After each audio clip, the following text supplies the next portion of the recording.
Bethan, thank you very much indeed. First question this evening comes from Jonathan Dawes. Welcome to the programme. What would you like to ask? With only a week to go, is Brexit the most important issue in this election? Gentleman there in the grey jumper, what was your point? I'm just keen to hear the panel's view whether, with hindsight, David Cameron made an absolute mistake by calling a referendum that's got us into this mess. And also, secondly, I'm keen to hear how people can credibly believe that holding another referendum is in some way undemocratic. Obviously, we're having this general election yet again to select other people. Okay. So what's undemocratic about holding more general elections every time? So a referendum now, we're in a far better, more knowledgeable place to know, if you like, how to vote. And that's no criticism to Okay, how people I've have got voted. loads to get through. I'll throw that back to the panel in just a second. The lady in the green jumper at the back there, you've had your hand up a long time, madam. Yes, there you go. Yeah, I think we have to demolish the idea that we're reducing the issues under discussion for this election when we say it's only about Brexit. Because the point why so many people did vote to leave Europe is that they wanted to take back into the British Parliament some of the decisions that are taken in Europe, and they affect many different parts of our everyday lives. For example, in energy, when some time ago Europe decided that it would set targets for renewables, it didn't, for example, decide that it would set targets for nuclear power, which would do the same sort of job in reaching a decarbonisation. I'm going to rattle on so many hands up, and the gentleman there in the green shirt in the front row caught my eye right at the beginning. What would you like to say? I'd like to address the concept of Boris Johnson's deal or no deal in terms of moving on to day-to-day concerns, as you mentioned before.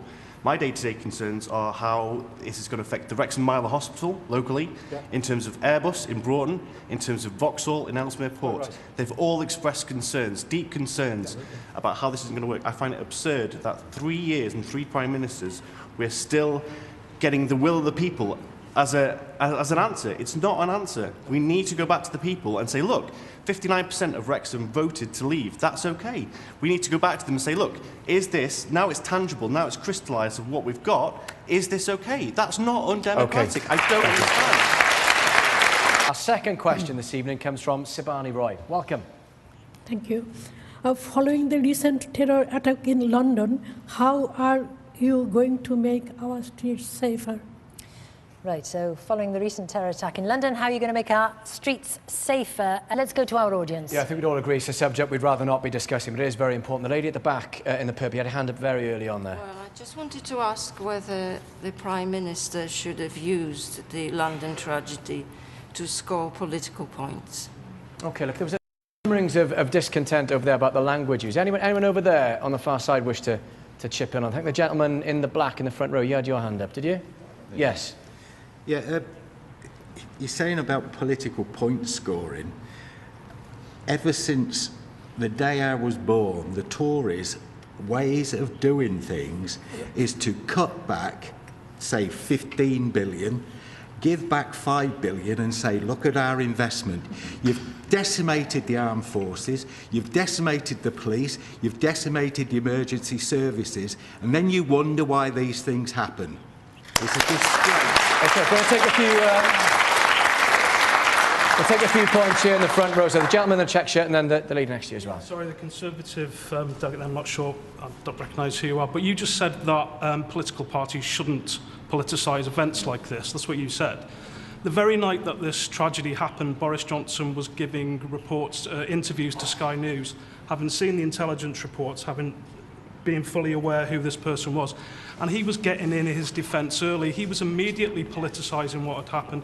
He was immediately saying that we need tougher sentences. So you can't sit in a panel going out live on BBC Wales and say we shouldn't politicise this event when your leader did exactly that within hours of the families of those people who've been killed being told that their loved ones have been killed.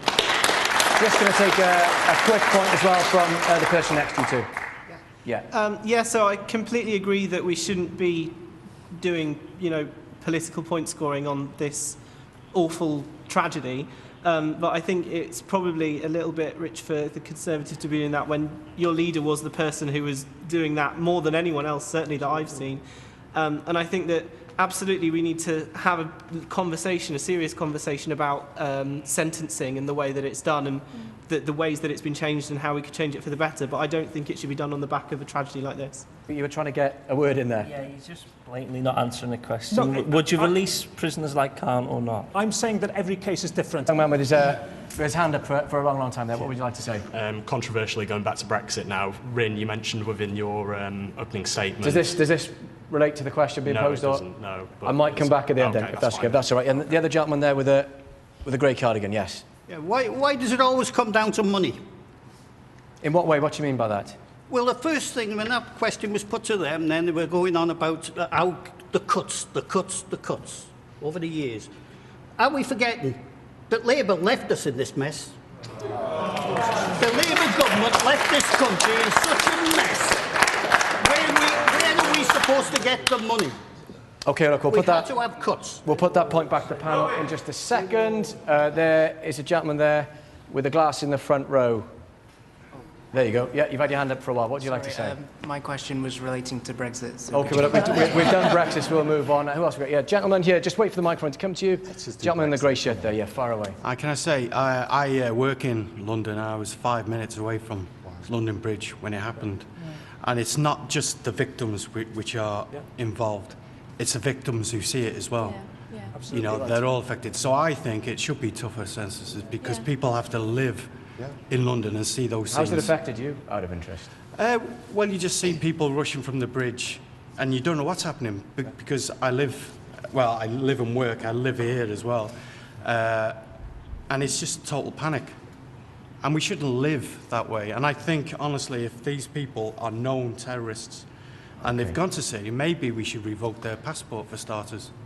Okay, just going to go to the gentleman right at the back there. Yeah, what point would you like to make? Yeah, I'd be very concerned if policing got devolved to Wales because I think the way things are generally, all the police would be in South Wales. We'd have nothing spent up here. Okay. And Becca, just one final point from the audience as well. The lady alongside me has had a hand up. What would you like to say? It's just to say that we have family that live in London as well. So my daughter lives in London. I'm on the phone immediately something like this happens. Okay. Because it does affect us as well. All of us. Well, interesting, Beth, and I think that even in North East Wales, we're going to move on. Right, the question 3 this evening, slight change of tack, comes from Ken Davis. Ken, welcome to the programme. Hi there. So my question is, what would parties do to help small businesses in Wales thrive and survive, and particularly as that relates to corporation tax? Just out of interest, why are you asking that question tonight? Because I run a small business and I've seen Labour's potential corporation tax hike and scaring the pants off me, and also the Conservatives were going to drop it another 2% and they're not. And you know, we're a small business, we're an employer, we've been a small business for 15 years, employing people, and it's tough, very tough. Let's bring in Rhina Pureth, Plaid Cymru. Am I allowed to ask, Ken, what kind of business you run? So we're not on the high street. Yeah. But you're right about the high street. Yeah. It's a disaster, but yeah. And part of this, you know, the service sector, and you know, is it 97% of people in Wales are employed in small and medium-sized businesses? Match, let's go to the audience then. Yeah, nice to return the old election chestnut of taxes. I'm going to ask you to keep your answers concise so we can rattle through. The lady in, I think, is a mustard jumper over on the far side. You had your hand up quite early on. What would you like to say? Oh, it was just David Hanson when he says that it'll just be like for businesses who are working in the community. What about the ones that don't work in the community? Okay, like, we've got taxis. Yeah, might return to that in... It's not going to benefit us at all, and we're a very small business. Okay, just going to take another point as well. The lady in the glasses, you had your hand up very early on, actually. That value tax you talk to, I might be being naive here, but can you define land there? What would it mean to farmers? Yeah, and one point here as well, the gentleman in the green shirt, just to my side. Actually, it's more to Nathan Gill, because he talks about taxes, he will push stuff up, but during the referendum, you promised 350 million with the Conservatives, so how can we trust you and your party if you would do that if we voted for you? So what did we promise? I didn't catch what you said. When you promised the referendum bus to 350 million a week to the NHS. Yeah, that was vote leave. No, it was leave, because it was on your big red bus. Yeah, so I know, that was vote leave. I wasn't part of you vote were, leave. though, because you were part of the Brexit, so how are you not Brexit and leave? It doesn't make sense, does it? Yeah. And thank you, Evan, too, for keeping the answers short there. Our final question this evening comes from Vanessa Durkin. Hello, what would you like to ask? I'd like to say that our politics are clearly in a mess. and the system really needs overhauling. What changes would you make? Faye Jones. The Welsh Government has not spent the extra money that it has been given to get Welsh people out of the poverty that we find ourselves in. I have to Let's come in. put that to... Can we put that to the representative from a Welsh Government? You're not a minister down in Cardiff, but... Well, I'm not a minister in Cardiff, but if I answer the general question... Well, Labour, you're in control there. Well, we are in control there, but the question originally was around what changes could we make to improve the political system. Where to start? The gentleman with the beard and the grey top there had his hand up right from the beginning. We absolutely need to change the voting system. I think constantly voting for the least worst option out of the Conservatives and the Labour Party is what got us with Jeremy Corbyn and Boris Johnson. Yeah, and Vanessa would like to respond as well to her own question. What have you made of what you've heard? I'd like to say that the point about the House of Lords I completely agree with. I think that's ridiculous, and in future it's even going to get worse because there's going to be more and more of them and it's going to cost a fortune. Secondly, I think that now our politics has changed. I mean, people have changed. People have become more participatory in politics, or hopefully, and I think it's become not left and right anymore. I think it should be more open or closed. We need more transparency, clarity, not history lessons. Well, we know what's happened. The interest is certainly there. There's a lady just to my right here wants to make a point as well. Yeah, I think this is the most vibrant that politics has ever been. I mean, just look at us all here. You are really under scrutiny, which the women, before they had the vote, didn't have, and before men had the vote as well in the earliest part of the century. So now is the most exciting and the most vibrant, and you're being watched. And look, the guys in charge of the microphones are going to love us tonight, because I'm only going to go one row behind to the gentleman in the green jumper. I really didn't expect to find myself applauding Nathan Gill tonight, but like Trine, I'd say that he's really made the case about how Westminster doesn't work for Wales. However, your argument about getting Westminster in order first before Welsh independence, well, surely when that comes to the EU, we should get that house in order first. Hang on, don't interrupt me, please. And what I would also say... I just corrected you. Right, what I would also say is that if you want to focus on Wales, Wrexham's voted Labour for 80 years. We've still had Tory governments. So if you want to make a difference to Wrexham, to this country, vote Carrie Harper in Wrexham and Plaid Cymru in Wales. OK. Other candidates obviously available on the BBC website if you want to check them out. Bethan. OK, thank you very much. We're coming towards the end of the programme. Lots of hands up still. But Christmas is coming, and I just want to go quickly around the table and ask you all for an early New Year's resolution. What will you do differently next year?